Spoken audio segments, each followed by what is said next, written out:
Layla dried her hands on her apron and released a soft breath as the morning rush finally dissipated. The small diner on 7th Street wasn't elegant, but it was her salvation. Since her father departed and her mother's health had begun to falter, Layla had worked every shift she could manage just to keep the lights on at home.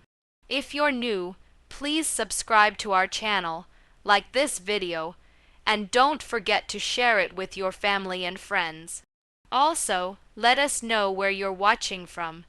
The torn leather booths and the aroma of fried eggs and coffee had become a part of her daily routine. She never complained. She could not afford to. The door above the bell jingled, and her head turned toward the sound. A tall, well-dressed man in a black suit walked in. He had the air of being a stranger in this part of town, luxury watch, shiny shoes, and an aura that made heads turn. With him, his hand holding hers, was a small girl no more than 8. She was lovely but thin, her eyes sunken, and her face so blank it pained one to behold.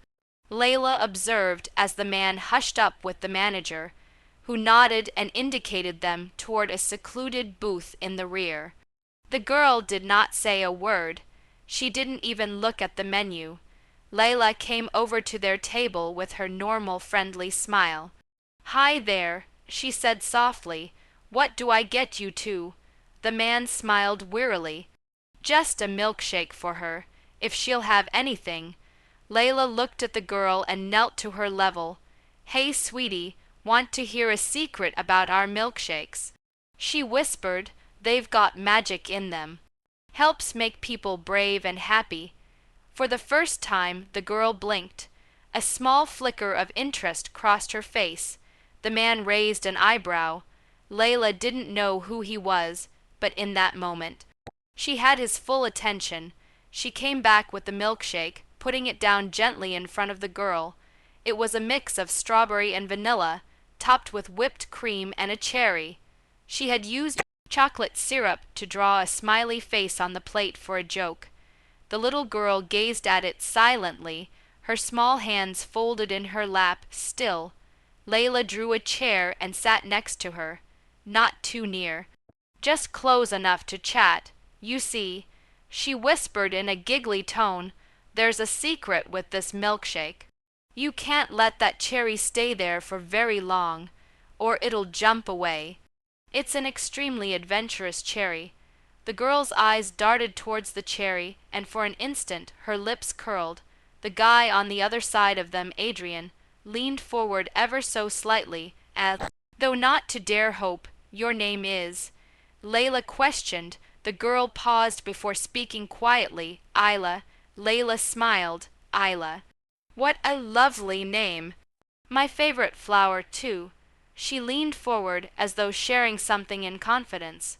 "Do you want to help me grant a wish with this milkshake? You just have to take a sip and think about your happiest thought." Isla hesitated at her, then looked at her father. He nodded slightly.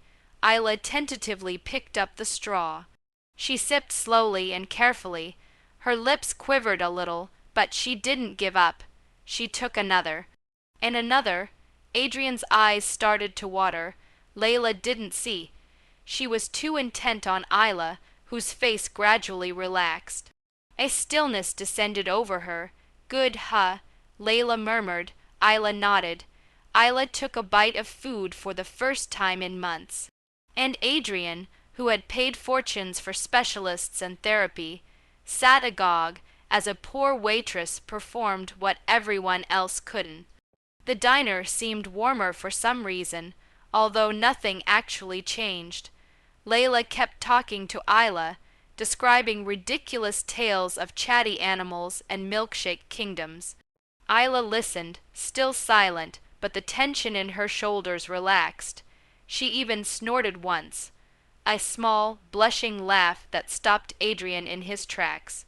It was as if hearing sunlight after a long storm. When Isla had finished half of her milkshake and nibbled on the fries Layla had brought without permission, Adrian got up and made his way to the counter. He talked to the manager once again, but this time softly and seriously. Layla noticed, but she remained intent on Isla, now demonstrating how to make napkins into birds. Adrian returned to Layla after a time, producing a fresh $100 bill. "For your time," he said. Layla stared at the money and then at him. "Thank you, sir, but I didn't do anything special." "You did," he said. "She hasn't smiled in months. She hasn't eaten in days. I've tried doctors, therapists, child psychologists, nothing worked."